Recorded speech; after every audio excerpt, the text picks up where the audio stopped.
I'm Lauren. I'm here with Sherry at the Daytona Beach 2023 Quilt Week, and we are in front of her beautiful quilt. This is our first time entry in the Daytona Beach category, and Sherry has had this shown in one other show, but her first time here in Daytona Beach, and we are just so glad that you did decide to enter it. It is a beautiful quilt. Thank you. I'm very excited to be here. Like I said, we're so happy to have you. No, we are. Tell us a little bit about your quilt here. I know we were talking about how some of these scraps are from the 1930s and 40s. Tell us a little bit about that and how you found them. Yes, they are vintage feed sacks, actual feed sacks from the 30s and 40s. My mother-in-law kept every scrap, and when she passed away, we cleaned out an old dresser, and there was all these scraps tied up in little bundles of more scraps in the drawer, and a few actual whole feed sacks. But I was so excited, and I wanted to use them in something. And then I saw this quilt on Facebook, similar quilt, where this lady was showing you how to use vintage linens. Well, I had a box of vintage linens because that's what I do. I rescue things from flea markets and thrift stores. So I went through my collection and I used vintage handkerchiefs and here, and then like vintage doilies or dresser scarves, and then I added the feed sacks. So from her collection, so all the bright colored things are all actual feed sacks. And then I decided to make it bigger, so I cut up some of the whole feed sacks to make my borders.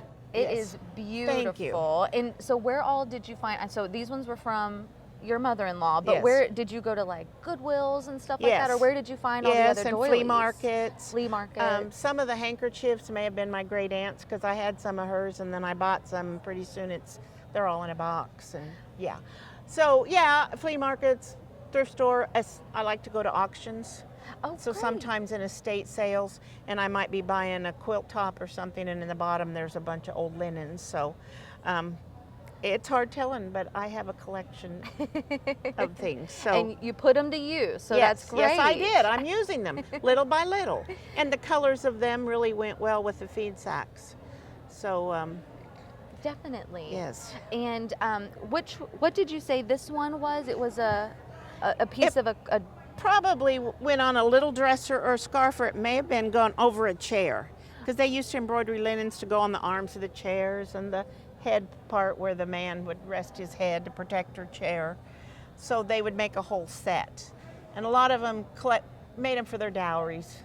You know, when they were young, their mothers had them embroidering because they didn't have cell phones, so they had to do something with their hands. So they had a whole set of them when they got married. Some of them were big pieces like this one or this one, and it wasn't easy, but I cut them up. But this was a dresser scarf because you can see where she embroidered or crocheted edging on it to add to it. Oh, so I tried to keep the beautiful. edging when possible, just so it would show up. And so this one, was Yes, that on there yeah, already? that was already on there too. Oh, wow. They had crocheted all that around there to add to that one, and the same with this one. She went quite fancy with pansies crocheted on the edge of her handkerchief. And they are great. Yeah. It's So it was a lot of fun. It's unique because it looks like they just all were always meant to be on the quilt together. Yeah, I know. You wouldn't It know just that really they're different pieces. Fell together. I mean, but I like the colors, and I really like the 30s, the feed sacks. Well, it is amazing. Thank You did you. such a good job. We definitely you. hope to see it in Paducah. I'm so gonna definitely try. for So next we'll year, see. we'll hope that Okay. it's in there. And you can have your quilt shown in one of our AQS Quilt Weeks as well. All you have to do is enter.